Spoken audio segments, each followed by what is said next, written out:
உங்களை யாவரையும் இயேசு கிறிஸ்துவின் நாமத்தினால வாழ்த்துதல் சொல்லுகிறோம். கர்த்தர் தாமே உங்களை யாவரையும் கர்த்தர் ஆசீர்வதிக்கிறவராக இருக்கிறார். அருமையான இந்த வேளையில் ஏகவா ராப்பா எலிங் மினிஸ்ட்ரி மூலியமாக உங்களை சந்திப்பதும் ஜெபிப்பதுக்கும் கர்த்தர் கொடுத்த ஒரு கிருபைக்காக தேவனை ஸ்தோத்திரிக்கிறோம். இன்றைக்கு எல்லார் மேலேயும் அந்த தேவ பிரசன்னமும் தேவனுடைய வல்லமையும் இறங்கி வரக்கூடியதாக இருக்கிறது. இந்த வேளையில் கூட நம்ம தேவனுடைய வசனத்துக்கு நம்ம கடந்து போகிறவராக இருக்கிறோம். நம்ம தேவ வசனத்துக்கு நம்ம கடந்து போகும்போது உண்மையான தேவ வசனங்கள் நம்மளை விடுவிக்கிறதா இருக்கிறது. சத்தியம், இந்த சத்திய வேதம் நம்மளை எல்லாத்தையும் ரட்சிக்கிறதா இருக்கிறது. இன்னைக்கு கூட சில ஜபங்களை குறித்து இன்னைக்கு நான் உங்களோடு கூட பேச நான் விரும்புகிறேன். இன்னைக்கு சில ஜபங்கள் கேட்கப்படாத ஜபங்கள் இருக்கிறது, சில ஜபங்கள் கேட்கப்படுகிற ஜபமா இருக்கிறது. அப்போ இந்த சில ஜபங்கள் நம்ம எப்படி ஜபங்கள் எடுக்கணும், எப்படி எடுத்தா தேவனுக்கு அது பிரியமா இருக்கும். இன்னைக்கு ஜபம் பண்ற போது எல்லாமே ஒரே மாதிரி நம்ம ஜபித்து கொண்டு எல்லாம் ஒரே மாதிரி நம்ம போயிடக்கூடாது. இன்னைக்கு சில ஜபங்கள் இருக்குது, விண்ணப்பத்தோடு ஜபிக்கிற ஜபங்கள் இருக்கு, கண்ணீரோடு சில ஜபிக்கிற ஜபங்கள் இருக்கிறது. இன்னைக்கு பழைய ஏற்பாடு காலத்துல எல்லாம் பார்க்கும்போது அவர்களெல்லாம் ஒரு வகையில அவர்கள் ஜபித்தார்கள். இன்னைக்கு உணவு சாப்பிடாம ஜபித்தார்கள், 3 வேளை தவறாமல் அவர்கள் ஜபித்தவர்களா இருக்கிறாங்க. ஆனா வேதத்துல அநேக பேர்கள் ஜபித்து அநேக காரியங்களை அவர்கள் பெற்றுக்கொண்டார்கள். ஜபித்த எந்த மனுஷனுக்கும் தோல்வி இல்லை, ஜபித்த எந்த மனுஷனும் தோற்று போனதும் கிடையாது. ஜபித்த எந்த மனுஷனுக்கும் கர்த்தர் அவர் பதில் கொடுக்காம இல்லை. சில ஜபங்கள் ஆண்டவர் ஏற்றுக்கொள்ள, சில ஜபங்கள் நம்ம சரியான ரீதியில எடுக்கிறவர்களா நம்ம இருக்க வேண்டும். நம்ம தேவனோடு கூட பேசுகிற அந்த ஜபம் அது உகுத்தியாகவும் அது தேவனுக்கு பிரியமானதா இருக்க வேண்டும். அதுதான் தேவன் விரும்பக்கூடியவராக இருக்கார். இதுக்கு நான் நீதிமொழிகள்ல ஒரு வசனத்தை எடுத்து வாசிப்போம். நீதிமொழிகள் 28ஆம் அதிகாரம் அதுல 9வது வசனம் இப்படியா சொல்லுகிறது. எடுத்து அந்த வசனத்தை நம்ம வாசிப்போம். வேதத்தை கேளாதபடி தன் செவியை விலக்குகிறவனுடைய ஜெபமும் அருவருப்பானது. அவனுடைய ஜெபம் அருவருப்பானது. அப்போ இந்த இடத்துல சொல்லப்பட்டிருக்கு, வேதத்தை கேட்காதவன், வேதத்தின் சத்தியத்தை அறியாதவன், வேதத்தை கேட்காத மனுஷன், அவனுடைய ஜெபம் தேவனுக்கு அருவருப்பானதா இருக்குது என்று வசனம் சொல்லப்பட்டிருக்கு. இதான் தேவனுடைய வசனம் சொல்லுகிறது. வானம் பூமி ஒளிந்து போனாலும் என் வார்த்தை ஒருபோதும் அது விளைந்து போவதில்லை, அது ஒரு நாளும் விட்டு போவது கிடையாது. தேவனுடைய வார்த்தைக்கு என்ன இருக்குன்னா தன்னை வல்லமை இருக்கிறது. தேவனுடைய வார்த்தைக்கு என்ன இருக்குன்னா அதிகாரங்கள், வல்லமைகள் இருக்கிறதா இருக்கிறது. இன்றைக்கு நம்மளுடைய வாழ்க்கையில இன்னைக்கு நம்ம எப்படி ஒரு ஜெபத்தை நம்ம எடுக்கணும் என்றால், ஒரு வேத வாசிப்போடு கூட நன்றாக வேதத்தை வாசித்து அதுக்குள்ள ஒரு ஜபத்துக்குள்ள கடந்து போகும்போது தேவன் செய்கிறவராக இருக்கிறார். அநேக பேர் இன்னைக்கு வேத வார்த்தைகளை அதிகமாக இன்னைக்கு தியானம் பண்றது கிடையாது. இன்னைக்கு அநேக சபைகள்ல கூட நம்ம பார்க்கும்போது இன்னைக்கு ஒரு ஊழியக்காரர் பிரசங்கித்து கொண்டிருந்தா அந்த வசனத்தை ஒரு ஏதோ ஒரு ஏனாதானமாய் ஏற்றுக்கொள்வார்கள். அந்த வசனங்களை அவர் போதிக்கிற அந்த வசனங்களுக்கு தனக்கு சரியான ரீதியில செவியை கொடுக்க மாட்டாங்க. கேட்க அந்த இடத்துல அந்த போதனைகள், வார்த்தைகள் வரும்போது அவர்கள் ஒரு நெகழ்ச்சியாக அவர்கள் ஏற்றுக்கொள்ள மாட்டார்கள். அப்போ அந்த மாதிரி ஜபங்கள் இன்னைக்கு ஆண்டவரிடத்துல போகக்கூடியது கிடையாது. அப்போ ஆண்டவருடைய வசனம் சொல்லுகிறது, நம்ம சத்தியத்தை அறிந்து சத்தியத்துக்குள்ள போகும்போது மட்டும்தான் நம்மளுக்கு காரியங்கள் வாய்க்க பண்ணுகிறதா இருக்கிறது. அப்போ நம்ம ஜபங்கள் சரியான ரீதியில் நம்ம ஜபங்களை எடுக்கணும் என்றால், சரியான ரீதியில் நம்ம ஜபங்கள் கடந்து போகணும் என்றால் நம்ம என்ன பண்ணோம்னா வேத வாசி பண்றது நமக்குள்ள இருக்கிறதா இருக்க வேண்டும். இன்னைக்கு பார்க்கும்போது வேத வாசிப்புக்குள்ள, அந்த சத்திய வேதத்துக்குள்ள நம்ம எவ்வளோ அதை ஜெபித்து அந்த வசனங்களை தியானம் பண்ணி அந்த வசனத்துக்குள்ள நம்ம கடந்து போகிறோமோ அவ்வளவும் தேவன் வெற்றி தருகிறவராக இருக்கிறார். இன்னைக்கு இந்த வேத வசனங்கள் எல்லாம் பார்க்கும்போது பரிசுத்த ஆவியினால் ஏவப்பட்டு ஒவ்வொரு வார்த்தைகளும் இன்னைக்கு எழுதப்பட்ட வார்த்தையா இருக்கிறது. இந்த வார்த்தைக்கு தேவனுடைய வல்லமை இருக்கிறது. அப்போ இன்னைக்கு சில ஜபங்கள் ஜெபிக்கிறாங்க, அந்த ஜபம் திருப்பி அவர்களுக்கே ரிட்டர்ன் வந்தது என்று வேத வசனங்கள் நம்ம சொல்லப்பட்டுகிறது. சில ஜபங்கள் பரலோகத்துல எட்டாத காரியமா இருக்கிறது. அப்போ இன்னைக்கு செவி கொடுக்க வேண்டும், தேவனுடைய வார்த்தைக்கு செவி கொடுக்க வேண்டும். ஒரு இடத்துல நம்ம உட்கார்ந்து ஒரு வார்த்தையை ஒரு சபையில நம்ம கேட்கிறோம் என்றால், ஒரு சர்ச்சில் கேட்கிறோம் என்றால், அதுல பார்க்கும்போது அவர் ஒரு 10 வார்த்தைகள் அந்த பேசியிருந்தாலும் அதுல ஒரு வார்த்தை நம்மளை தொடக்கூடியதா இருக்கிறது. இன்னைக்கு அநேக பேர்கள் என்ன பண்ணுவாங்கன்னா சபையில நல்ல வார்த்தைகள் வரும்போது தான் எழுந்து வெளியே போயிடுவாங்க. நல்ல வார்த்தைகள் போதிக்கும் போது மட்டும்தான் அவர்கள் என்ன பண்ணுவாங்க, தூங்க ஆரம்பிக்குவாங்க. இப்படியாக காரியங்கள் எல்லாம் வரும்போது இன்னைக்கு அந்த சத்தியம், அந்த வசனம் எப்படி அவங்களுக்குள்ள போகும், எப்படி அவங்களுக்குள்ள கிரியை செய்யும் பாருங்க. ஒரு மனுஷன் இன்னைக்கு ஒரு உணவு சாப்பிட்றான் என்றால் அந்த உணவு அவனுக்குள்ள ஜீரணம் ஆகல என்றால் அவன் உள்ள அந்த போய் அந்த சரியான அந்த வேலை செய்யலைன்னா அவன் சாப்பிட்டது அவனுக்கு அது பிரயோஜனம் இல்லாம போகிறதா இருக்கிறது.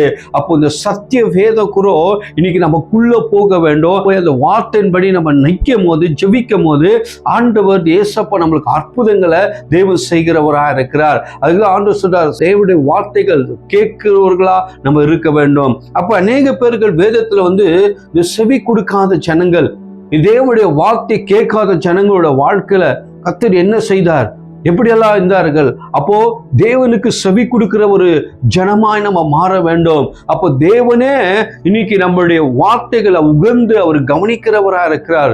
அவர் நம்மளுடைய வார்த்தைகளை அவர் பார்க்கக்கூடியவர்களா இருக்கிறார். இப்போ பாருங்க, வேதத்துல அநேக இஸ்ரேல் ஜனங்களாகட்டும், அவர்கள் கொண்டு வந்த ஜனங்களாகட்டும், அவருடைய வார்த்தை கேட்காத போனவருடைய வாழ்க்கை நன்மை, அவருடைய வாழ்க்கை மோசமாக போனது என்று வேதவசனம் சொல்லப்பட்டிருக்கு. செக்கரியால 7வது அதிகாரம் அதுல 11-13 வாசிப்போம்.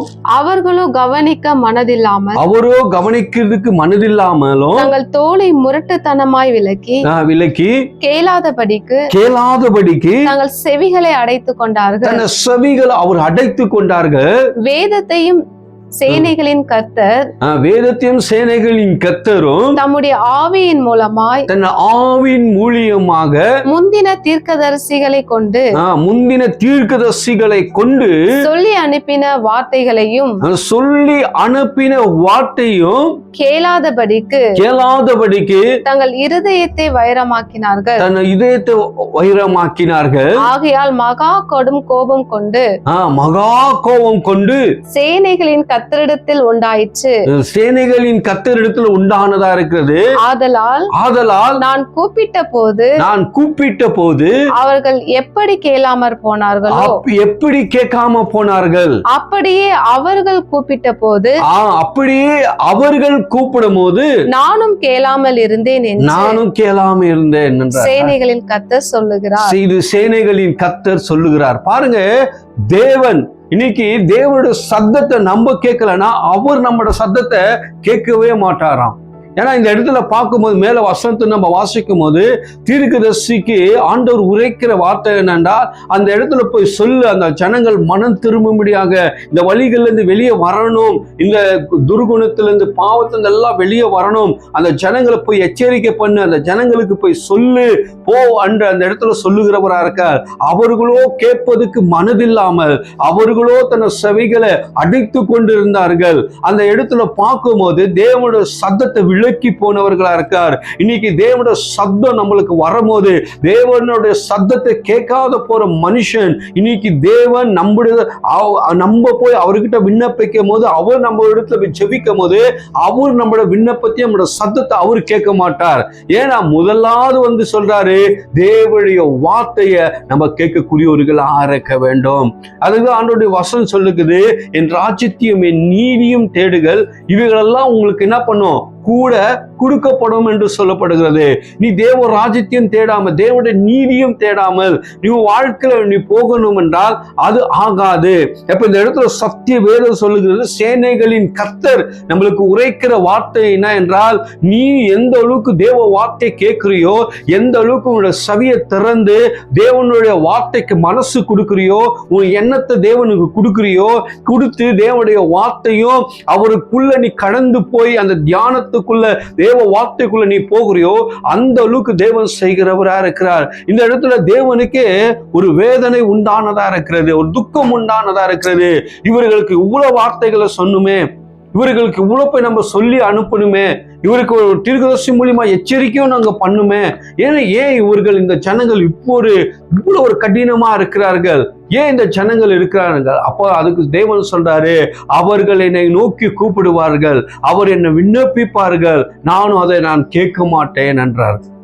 அப்போ தேவனு பாருங்க, பரலோகத்தில் இருக்கிற தேவன் அப்போது இந்த உலகத்தில் இருக்கிற இந்த ஜனங்களையும் நம்மளையும் தேவன் நேசிக்கிறவராக இருக்கிறார். நம்மளுடைய சத்தத்தை கேட்கிறவர் ஒருவர் இருக்கிறார். நம்மளுடைய விண்ணப்பத்தை கேட்கிறவர் ஒருவர் இருக்கிறார். நம்மளுடைய கண்ணீரை துடைக்கிறவர் ஒருவர் இருக்கிறார். நம்மளுடைய வேதனைகளை மாற்றக்கூடிய ஒரு தேவன் இருக்கிறார். அப்படி என்றால் நம்மளோடு கூட இருக்கிற தேவன் நம்மளோடு கூட இருக்கிறார். அப்போ இன்னைக்கு இந்த உலகம் நம்மளை கவனிக்கிறதோ இல்லையோ, நம்மளோட சத்தங்களை கேட்கிறாங்களோ இல்லையோ, நம்மளோட விண்ணப்பங்களை கேட்கிறாங்களோ இல்லையோ, நம்மளை அழைச்ச தேவன், நம்மளோட பரம தேவன், பரலோகத்தில் இருக்கிற தேவன் நம்முடைய சத்தங்களை அவர் கேட்கிறவரா இருக்கிறார்.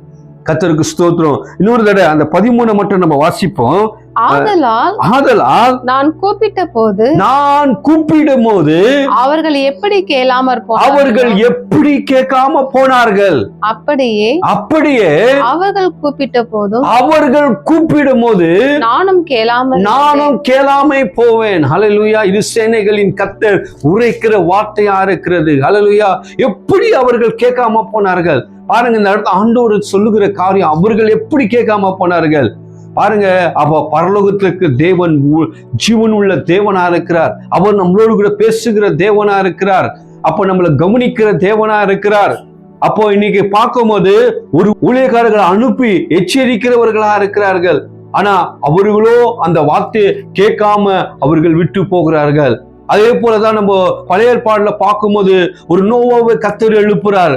நோவாவை எழுப்பி என்ன பண்றாரு, தன் வாழ்க்கையில அவர் போய் என்ன பண்றாரு, அந்த ஜனங்கள் பழங்கா காலத்துள்ள ஜனங்கள் பாவத்துல இருந்த கொடிய பாவத்துல துன்மார்க்கத்துல இருந்த ஜனங்களுக்கிட்ட போய் அவர் போய் தேவனை பத்தி சொல்றாரு. எவ்வளோ தேவனை பத்தி சொல்றாரு, நீங்க எல்லாம் ஏற்றுக்கொள்ளுங்க. இவ்வளோ அந்த போதனைய அவரு நோவா சொல்லக்கூடியவரா இருக்காரு. அந்த வார்த்தையெல்லாம் அவங்களுக்கு ஒரு பைத்தியக்காரனை போல மனதை அடித்து கொண்டு அவர்கள் அந்த வார்த்தைகள் கேட்காம போனார்கள். அதுல பார்க்கும்போது அவரும் நோவாவோட குடும்பமும் அவருடைய பிள்ளைகளும் மட்டும்தான் பிழைத்திருந்தது. காட்டு மிருகங்கள் யார் அந்த பிழைக்குள்ள சேர்த்து கொண்டாரோ, தேவன சத்தத்தை கேட்டு உள்ள அழைக்கப்பட்டார்களோ அவர்கள் மட்டும் அவர்கள் பிழைத்து கொண்டார் என்று தேவ வசனம் நம்மளுக்கு சொல்லப்படுகிறதா இருக்கு. இன்னைக்கு நம்ம தேவ வார்த்தையை நம்ம கேட்காம போய்விட்டால், இன்னைக்கு நம்மளுடைய காதுகள் தேவனுடைய வார்த்தைக்கு நம்ம விட்டு கொடுக்காம போகவிட்டால், நம்ம ஏதோ ஒரு மரணத்துக்குள்ள போகக்கூடியவர்களா இருக்கோம், ஏதோ ஒரு அழிவுக்குள்ள நம்ம போகக்கூடியவர்களா இருக்கிறோம். அதுதான் இனி இந்த சத்தியம் வேதத்தை நம்ம என்ன பண்ண வேண்டும், நன்றாக அறிந்து அதை புரிந்து கொள்ளுகிறவராக இருக்க வேண்டும். இன்னைக்கு அநேக பேர்கள் சந்தோஷமாக சிலர்கள் அந்த வார்த்தையை ஏற்றுக்கொள்ளுகிறார்கள். சிலர் பார்க்கும்போது இந்த வார்த்தையை ஏற்றுக்கொள்ளுகிறாங்க, வார்த்தையை பெற்றுக்கொள்ளுகிறாங்க. ஆனா அந்த பெற்றுக்கொண்டு போகிறதுக்கு முன்பாகவே அவர்களுடைய வாழ்க்கை, அவருடைய சிந்தனை சரியில்லைன்னா நம்ம இதயத்துக்குள்ள இருந்து கூட இந்த வார்த்தையை சத்துருவான என்ன பண்ணுகிறானா எடுத்து போடுகிறவனா இருக்கிறான். அப்போ இன்னைக்கு தேவ சத்தம் இன்னைக்கு நம்மளுக்கு தேவைப்படுகிறதா இருக்கு. தேவ சத்தம் இன்னைக்கு நம்ம கேட்கப்படுவர்களா இருக்க வேண்டும். அதுதான் தேவன் சொல்றாரு. இன்னைக்கு நம்ம கடைசி நாட்கள்ல வரும்போது கூட இன்னைக்கு தேவ சத்தத்தை நம்ம கேட்கக்கூடியவர்களா இருக்கிறோம். தேவ சத்தத்தை, அந்த எக்கால சத்தம் உரைக்கும் போது அந்த சத்தத்தை கேட்டு ஆயத்தமாய் இருக்கிறவர்கள் தேவனிடத்துல எடுக்கப்படுவர்களா இருக்க, தேவனோடு கூட போகக்கூடியவர்களா நம்ம இருக்கிறோம். அப்ப அந்த எக்கால சத்தம் ஊதப்படும். எல்லா மனிதருக்கும், எல்லா குலத்துக்கும், எல்லா ஜனங்களுக்கும் அவருடைய காதுகள்ல அந்த சத்தம் கேட்கப்படுகிறதா இருக்கிறது. ஹல்லேலூயா. அந்த சத்தம் கேட்கப்படும் போது நம்ம இன்னைக்கு தேவன் வருகிறார், நம்மளை கொண்டு போகிறார் என்ற அந்த இது இருக்கு. அப்ப நம்ம சத்தத்தை எந்த அளவுக்கு இன்னைக்கு நம்ம வேத வசனத்துக்குள்ளோ தேவ போதனைக்குள்ள நம்ம விட்டு கொடுத்த அந்த சத்தத்தை கேட்கிறோமோ, அந்த அளவுக்கு தேவனுக்குள்ள நம்ம எடுக்கப்படுகிறவர்களா இருக்கிறோம், தேவனோடு கூட போகிறவங்களா இருக்கிறோம். அப்போ நம்மளுக்கு என்ன வேணும்னா மனது இருக்க வேண்டும். புதிய காரியங்களை வேதத்திலிருந்து தேட வேண்டும். புதிய காரியங்களை நம்ம பெற்றுக்கொள்ள வேண்டும். ஏதோ ஒரு சபைக்கு நம்ம போறோம், ஆலயத்துக்கு போறோம், ஏதோ ஒரு வாரத்துல ஒரு நாள் ஒரு 10 நிமிஷம் உட்காரோம், 20 நிமிஷம் உட்காரோம், ஏதோ ஒரு போதிச்சாரு ஏதோ பண்ணாரு. அந்த வார்த்தை நமக்குள்ள கிரியை செய்ய வேண்டும். அவர்கள் கொடுக்கிற வார்த்தைகள் நம்ம இன்னைக்கு நான் பேசுகிறேன், இன்னைக்கு வார்த்தையை கொண்டு வருகிறேன்னா அந்த வார்த்தை உனக்குள்ள நீ எந்த அளவுக்கு அதை சந்தோஷமா ஏற்றுக்கொண்டு போகிறியோ அந்த அளவுக்கு உனக்குள்ள அதை கிரியை செய்கிறதா இருக்கிறது. பாருங்க, 100 வசனத்தை எடுத்து வாசிப்போம். எரேமியால 7ஆம் அதிகாரம் 23-24 வரைக்கும் வாசிப்போம். என் வாக்குக்கு செவி கொடுங்கள், என்னுடைய வாக்குக்கு செவி கொடுங்கள், அப்பொழுது நான் உங்கள் தேவனா இருப்பேன். நான் அப்போது உங்களுக்கு நான் தேவனாய் இருப்பேன், நீங்கள் என் ஜனமாய் இருப்பீர்கள், நீங்கள் என்னுடைய ஜனமாய் இருப்பீர்கள், நான் உங்களுக்கு கற்பிக்கும் எல்லா வழியிலும், நான் கற்பிக்கிற எல்லா வழியிலையும் நீங்கள் உங்களுக்கு நன்மை உண்டாகும்படிக்கு உங்களுக்கு நன்மை உண்டாகும்படியாக நடவுங்கள் என்ற நடவுங்க என்று சுவிசேஷத்தையே அவர்களுக்கு சொல்லி கட்டளையிட்டேன். சுவிசேஷத்தை சொல்லி அவர்களுக்கு நான் கட்டளையிட்டேன். அவர்களோ அதை கேளாமலும் அவைகளை கேளாமலும் தங்கள் செவியை சாயாமலும் அவருடைய செவிகளை சாயாமலும் தங்கள் பொல்லாத இருதயத்தின் யோசனைகளின் படியும் அவருடைய பொல்லாத இருதயத்தின் யோசனைபடியே கடினத்தின் படியும் நடந்து கடினபடியா நடந்து முன்னிட்டல்ல பின்னிட்டே போனார்கள். முன்னிட்டு இல்ல பின்னிட்டே அவர்கள் என்ன பண்ணார்களா? போனவரா இருக்கிறார்கள். ஹல்லேலூயா. இது யார் பேசுகிறார்? தேவன் பேசும்போது அவர்கள் செவி கொடுக்காமர்கள் போனார்களா? அவருக்கு முன்னே போகல, பின்பாக போனவர்களா இருக்கிறாங்க. இன்னைக்கு அநேக பேருடைய வாழ்க்கை இன்னைக்கு அப்படியாக இருக்கிறது. இன்னைக்கு உலகத்துல போய் நம்ம எவ்வளோ சுவிசேஷத்தை அறிவிக்கிறோம், தேவனை பத்தி சொல்றோம். இன்னைக்கு இயேசுவை ஏற்றுக்கொள்ளுங்க, இயேசுவின் நாமத்துல இன்னைக்கு அற்புதங்கள் நடக்கிறது.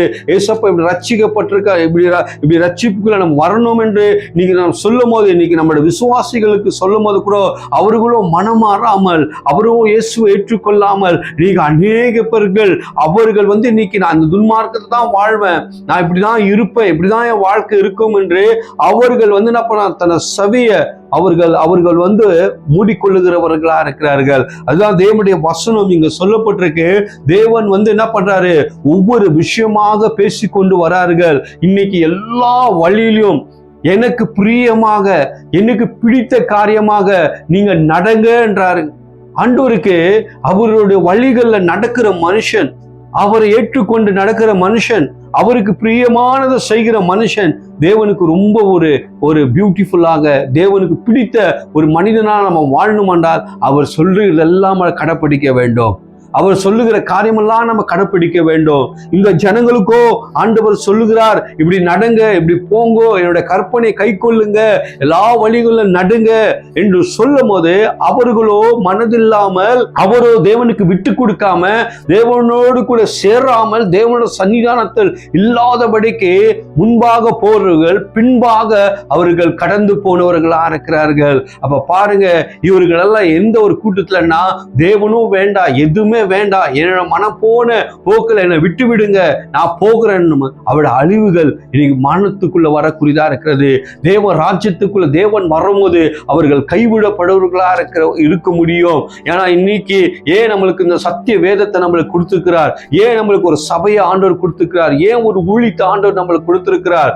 ஏன் நம்மளுக்கு இன்னைக்கு அநேக போதனைகள், வர்ஷிப்புகள், இன்னைக்கு ஊழியங்கள் நடக்கப்படுகிறது என்றால் இவைகள் எல்லாம் நம்மளுக்காக தான். இன்னைக்கு நம்ம நன்றாக இருக்க வேண்டும், நம்ம துன்மார்க்கத்தின் வழியை விட்டு வெளியே வர வேண்டும் என்று சொல்லி இன்னைக்கு நல்ல ஒரு ஊழியர்களையும் இன்னைக்கு சபைகளையும் கர்த்தர் எழுப்பி வைத்திருக்கிறார். இன்னைக்கு நம்ம கொடுக்கிற ஒவ்வொரு சபையிலேயும் ஆகட்டும், ஊழியங்கள்ல ஆகட்டும், அதை பிரயோஜனப்படுத்திக் கொள்ள வேண்டும்.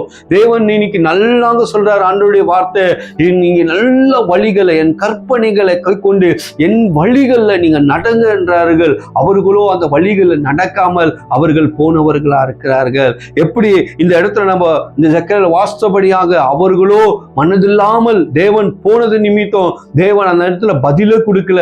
அவர்கள் இன்னைக்கு எத்தனையோ பேர்கள் மன்றாடி ஜெபிக்கிறாங்க, போராடி ஜெபிக்கிறாங்க, எவ்வளோ பண்றாங்க. சிலர் சொல்லுவாங்க, என் ஜெபமே கேட்கப்பட மாட்டேதையா, நானும் சபைக்குள்ள அப்ப ஏதோ ஒரு காரியம், தேவனுக்கு விரோதமான காரியம் இன்னைக்கு நமக்குள்ள ஏதோ ஒன்று சம்திங் கிரியேட் செய்து கொண்டிருக்கு. அது எடுத்து போடும் போது தேவன் நம்முடைய ஜெபத்தை அவர் கேட்கிறவரா இருக்கிறார், நம்முடைய விண்ணப்பங்களை அவர் கேட்கிறவராக இருக்கிறார். அப்போ பாருங்க, அதுல இன்னொரு அந்த வசனத்தை நம்ம எரேமியால 24 ஒரு வாட்டி நம்ம வாசிப்போம். அவர்களோ அதை கேளாமலும், பாருங்க முதல்ல ஆண்டவர் சொல்றாரு அவர்கள் கேட்காம போயிட்டார்களாம், தங்கள் செவியை சாயாமலும் போய், ரெண்டாவது அவருடைய செவியை சாய்க்கலையாம், அவருடைய செவி சாய்க்காமல் போனார்கள். தங்கள் பொல்லாத இருதயத்தின் யோசனைகளின் படியும், அவங்க இருதயம் என்னாச்சா? பொல்லாத சிந்தனை, பொல்லாத இருதயம் அவர்களுக்குள்ள காணப்பட்டதா இருந்தது. தேவன் வேண்டா, அது வேண்டா, அவருக்குள்ள அந்த பொல்லாத சிந்தனை நிரப்பப்பட்டதா இருக்கிறது. கடினத்தின்படியும் நடந்து முன்னிட்டல்ல பின்னிட்டே போனார்கள். ஹல்லேலூயா. பின்னிட்டே அவர்கள் போனவர்களா இருக்கிறார்கள். தேவனுடைய ராஜ்யம், தேவனுடைய சுவிசேஷம் நம்மளுக்கு அறிவிக்கப்படுகிறதா இருக்கிறது. ஒருவன் ஆண்டவரிடத்துல கேட்கிறான், நான் நித்திய ஜீவன் அடைவதற்கு நான் என்ன செய்யணும் என்றார். அப்ப ஆண்டவர் சொல்றாரு, உன்னுடைய ஆசையெல்லாம் விற்று அது ஏழை மக்களுக்கும் அவர் விற்று நீ தரித்திரர்களுக்கு கொடுத்துட்டு என்னை நீ பின்பற்றி வான்றாரு. நான் நித்திய ஜீவன் அடைவதற்கு என்ன செய்யணும் என்று கேட்கும் போது அவனுக்கோ மனதில்லாமல் என்ன பண்றான், தன் ஆஸ்தி மேலேயோ தன்னை வைத்திருந்த பணத்தின் மேலேயோ அவனோ கடந்து போனான் என்று சொல்லப்பட்டிருக்கிறது. ஹல்லேலூயா. அவன் விட்டு தேவனிடத்துல வரல. அவனோ அவனோட ஆசை தான் முக்கியம், அவனுக்கு பணம் தான் முக்கியம், அவனுதான் வாழ்க்கை என்று முக்கியம் என்று அவன் போனான். அவன் எப்படி நித்திய ஜீவன் அடைய முடியும்? அப்ப நித்திய ஜீவன் அடையணும் என்றால் நம்ம தேவனுக்கு எது ஆண்டவர் சொல்றாரோ அவைகளெல்லாம் விட்டுட்டு, தேவனுக்கு எது பிடித்த காரியம் இருக்கோ அவைகளெல்லாம் விட்டுட்டு கர்த்தரிடத்துல நம்ம சேரும் போது இன்னைக்கு தேவன் நம்மளை சேர்த்து கொள்ளுகிறவராக இருக்கிறார். அப்போ இன்றைக்கு நம்முடைய ஜெபங்கள் இன்னைக்கு கேட்கப்படுகிறதா இருக்க வேண்டும், நம்முடைய விண்ணப்பங்கள் கேட்கப்படுகிறதா இருக்க வேண்டும். அப்போ நம்முடைய ஒருவேளை இன்னைக்கு நீங்களோட தேவ சத்தத்தை நீங்க கேட்காம இருக்கலாம். இன்னைக்கு அநேக சத்தங்கள் உலகத்துல நீங்க கேட்டுக்கொண்டிருக்கலாம். அதிர்ச்சியான சத்தங்களை கேட்கலாம், உலகத்துல பொல்லாப்பின் சித்தங்களை கேட்கலாம், மரணத்தின் சத்தங்களை கேட்கலாம், இன்னைக்கு பல வகையான சத்தங்களை கேட்கலாம், விபத்துகள், இன்னைக்கு நடக்கிற காரியங்கள், பூகங்கள், இப்படியெல்லாம் நீங்க கேட்டுக்கொண்டிருக்கலாம். ஆனா இன்றைக்கு நான் சொல்லுகிற ஏசப்பாவோட சத்தத்தை நீங்க கேட்கும் போது, இந்த வார்த்தைக்குள்ள நீங்க போகும்போது அவரோட சத்தம் உனக்குள்ள உன்னோடு கூட அவர் பேசுகிறவராக இருக்கிறார். அப்போ அவருக்கு பிரியமானதை நம்ம செய்யணும். பாருங்க, அதுதான் 1 யோவான்ல சொல்லப்பட்டிருக்கு. இந்த வசனம் பாருங்க எவ்வளவு அருமையா சொல்லப்பட்டிருக்குன்னா, எதை கடைப்பிடிக்கணும், எது அவருக்கு பிரியமானதை செய்யணும் என்று சொல்லப்பட்டிருக்கு. 1 யோவான் அதுல 3வது அதிகாரம் 22வது வசனத்தை வாசிப்போம். அவருடைய கற்பனைகளை நாம் கைக்கொண்டு, பாருங்க, முதல் சொல்றார் ஆண்டவர் அவருடைய கற்பனைகளை கைக்கொண்டு நடக்கணுமா. அவருக்கு முன்பாக யாருக்கு முன்பாக? தேவனுக்கு முன்பாக பிரியமானவைகளை செய்கிறபடியினால், நீ தேவனுக்கு முன்பாக பிரியமானது நீ செய்யும் போது நாம் வேண்டிக் கொள்ளுகிறது எதுவோ அதை அவராலே பெற்றுக் கொள்ளுகிறோம். ஹல்லேலூயா. முதல் சொல்றார் அவருடைய கற்பனைகளை நீ கை கொண்டு நடு என்றார். அதுக்கப்புறம் அவருக்கு முன்பாக நீ பிரியமானது செய்யணும் என்றார். பிரியமானது நீ செய்யும் போது உனக்கு அவர் சொல்லுகிறார், வார்த்தை நீ வேண்டிக் கொள்ளுகிறது எதுவோ, தேவனை நோக்கி நீ வேண்டிக் கொள்ளுகிறது எதுவோ அது உனக்கு வாய்க்கப்படும், அது உனக்கு கிடைக்கப்படும் என்று வேதவசனம் நமக்கு சொல்லப்படுகிறதா இருக்கிறது. ஹல்லேலூயா. இன்னைக்கு தேவனுடைய வார்த்தைகள் இன்னைக்கு நம்மளுக்காக தாண்டது, நம்முடைய வார்த்தைகளை கேட்கும்படியாக, பரலோகத்தில் நம்மளுடைய சத்தங்களை கேட்கும்படியாக அவர் ஆயத்தமா இருக்கிறார். அப்போ நம்மளுக்குள்ள தேவன் இன்னைக்கு செய்யணும் என்றால் அவருக்கு பிரியமானதை செய்ய வேண்டும். எத்தனை பேர் அவருக்கு பிரியமானதை செய்யறீங்க? அப்போ இன்னைக்கு என் ஜெபம் சரியா கேட்கப்படலையே, இன்னும் வர்த்திக்க பண்ணலையே, இன்னும் ஆசீர்வதிக்கப்படலையே, இன்னும் அந்த வறுமையில இருக்குன்னு, இன்னும் அந்த பிரச்சனையில இருக்குன்னு, அப்படி என்றால் என்னோட ஜெபம் சரியான ரீதியில இல்லை. ஹல்லேலூயா. சரியான ரீதியில இல்லை. அப்ப தேவன் நம்மளுக்கு எல்லாவற்றிலும் செய்து முடித்து அவர் வைத்து போனவரா இருக்கிறார். இதுல அதுதான் சொல்றாரு, உன்னுடைய ஜெபம் உனக்குள்ள ஒரு வல்லமையான ஒரு ஜெபம் எடுக்கப்படணும்னா அது ஒரு பெரிய ஜெபம் இல்லை, அவருடைய கற்பனைகளை கைக்கொள், அவருடைய கற்பனை, அவருடைய வார்த்தை கைக்கொள். சத்தியத்தை அறிவு சத்தியம் நம்மளை என்ன பண்ணுமா, விடுதலையாக்க கூடியதா இருக்கிறது. அந்த சத்திய வேதத்துக்குள்ள நீ போ. இந்த கற்பனை நீ கை கொண்டு நடக்கும் போது அவருக்கு இந்த முதல் ஆண்டவர் ஸ்டெப் சொல்றாரு, முதல்ல அவரோட கற்பனை கைக்கொள், அவருடைய வார்த்தை கைக்கொள், இந்த வார்த்தைக்குள்ள நீ போ. அதுக்கப்புறம் நீ என்ன பண்ணுவ, ஆட்டோமேட்டிக்காக தேவனுக்கு பிரியமானதை செய்ய ஆரம்பிக்குவ. அப்ப நீ பிரியமானது அவருக்கு எப்போ நீ செய்ய ஆரம்பிக்கிறியோ அப்போது நீ போய் ஜபிக்கும் போது உன்னுடைய வேண்டுதல் என்னவோ, உன்னுடைய கண்ணீர் என்னவோ, உன்னுடைய தேவை என்னவோ அவைகளெல்லாம் தேவன் உனக்கு சந்தித்து உனக்கு தேவன் கொடுக்கக்கூடியவராக இருக்கிறார். ஹல்லேலூயா. அப்போ அந்த வார்த்தை எங்க இருக்கணுமாண்டா நமக்குள்ள அது கிரியை செய்கிறதா இருக்கு. யோவான்ல 15வது அதிகாரத்துல நீங்க ஒரு வசனத்தை எடுத்து வாசிப்போம். அதுல 15:7 எடுத்து வாசிப்போம். நீங்கள் என்னிலும் என் வார்த்தைகள் உங்களிலும் நிலைத்திருந்தால் நீங்கள் கேட்டுக்கொள்ளுவது எதுவோ அது உங்களுக்கு செய்யப்படும். ஹல்லேலூயா. என்ன சொல்லப்பட்டிருக்கு, நாம் முதல் அவருக்குள்ள நிலைத்திருக்க வேண்டும். ரெண்டாவது வந்து அவருடைய வார்த்தை எனக்குள்ள நிலைத்திருக்க வேண்டும். அந்த வார்த்தை எனக்குள்ள நிலைத்திருக்கும் போது நீ கேட்டுக்கொள்ளுகிறது எதுவோ அவைகளெல்லாம் உனக்கு நான் செய்வேன் ஆண்டவர் சொல்லுகிறார். அப்ப இவைகளெல்லாம் ஆண்டவர் செய்வாரு, நீ கேட்கறதெல்லாம் ஆண்டவர் செய்வார். அவருடைய நாமத்துல நீ கேட்கும் போது, அவருடைய நாமத்துல விண்ணப்பிக்கும் போது, அவருடைய நாமத்துல நீ கேட்கறதெல்லாம் உனக்கு ஆண்டவர் செய்வார். அது ஒன்றும் தோற்று போகாது. உன் வாழ்க்கை ஜெயமாய் மாறும், உன் வாழ்க்கை வெற்றியாய் மாறும். ஆண்டவர் வந்து நீ எதில் தோற்று போனியோ அதெல்லாம் உனக்கு ஜெயமாய் கர்த்தர் உன்னை கொண்டு வருகிற ஒரு அருமையான தேவன் நம்மளோடு கூட இருக்கிறார். பிரியமானவர்களே, தேவ சத்தத்தை கேட்கிறவர்களா இருக்க வேண்டும். முதல்ல வந்து தேவ சத்தத்தை கேட்கிறவர்களா இருக்க வேண்டும். தேவன் என்ன, ரெண்டாவது வந்து தேவன் என்ன பேசுகிறாரோ அதுக்கு நம்ம செவி கொடுக்கிறவர்களா இருக்க வேண்டும். மூன்றாவது வந்து அவருக்கு பிரியமானதை நம்ம செய்கிறவர்களா இருக்க வேண்டும். நான்காவது வந்து தேவன் நம்மளுடைய ஜெபங்கள்லாம் கேட்டு நம்மளுடைய எல்லா விண்ணப்பங்களையும் அவர் நம்மளுக்கு பதில் கொடுக்கிற ஒரு அருமையான தேவனா இருக்கிறார். ஹல்லேலூயா. அப்போ இன்றைக்கு ஆண்டவர் வந்து நம்ம அவரை புண்படுத்தாதபடிக்கு இன்னைக்கு நம்ம பேசணுமென்றால் அவர் நம்மளுக்கு பதில் கொடுக்க வேண்டும். அப்படியாப்பட்ட ஒரு காரியத்தை நம்ம கொண்டு வரணுமென்றால் அவருக்கு பிரியமானதை நம்ம செய்ய அவருக்கு நம்ம கற்றுக்கொள்ள வேண்டும். ஹல்லேலூயா. அப்போ கேட்டுக்கொள்ளும் போது உனக்கு எது கேட்டுக்கொண்டாலும் அது உனக்கு ஜெயமாய் கர்த்தர் வெற்றியாக உனக்கு மாற்றி கொடுக்க அவர் சர்வ வல்லமையான தேவன் நம்மளோடு கூட இருக்கார். கர்த்தர் தாமே இந்த வார்த்தைகளை கர்த்தர் ஆசீர்வதிப்பார். நம்ம கண்களை மூடி நாம ஜெபிப்போம். அருமையான தேவனே, இந்த வேலைக்காக நன்றி செலுத்துகிறோம், நன்றி செலுத்துகிறோம். நன்றி நன்றி நன்றி அப்பா. எப்படியா அந்த ஜனங்கள், இஸ்ரேல் ஜனங்கள், சில ஜனங்கள் தேவனுடைய வார்த்தை கேட்காமல் விட்டு விலகி போனார்களோ அப்படி நாங்கள் இருக்கக்கூடாது ஆண்டவரே. நீங்க பேசும்போது அந்த வழிகளை நடக்க வேண்டும். உமக்கு பிரியமான வழிகளை நாங்கள் போக எங்களுக்கு நீ கற்றுக் கொடுங்க ஆவியானவரே. எங்களோட சத்தங்களை கேளுங்க.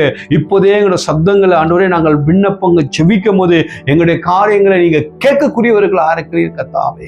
உம்முடைய கரத்தை நாங்கள் ஒப்பிடுகிறோம். வேதத்தின் வெளிச்சத்துக்குள்ள எங்களை கொண்டு போவதற்காக நன்றி. கேட்ட எல்லா குடும்பங்களையும் கர்த்தர் ஆசீர்வதிக்க முடியாது நான் ஜெபிக்கிறேன். இயேசுவின் நாமத்தை ஜெபிக்கிற பிதாவே. ஆமென், ஆமென்.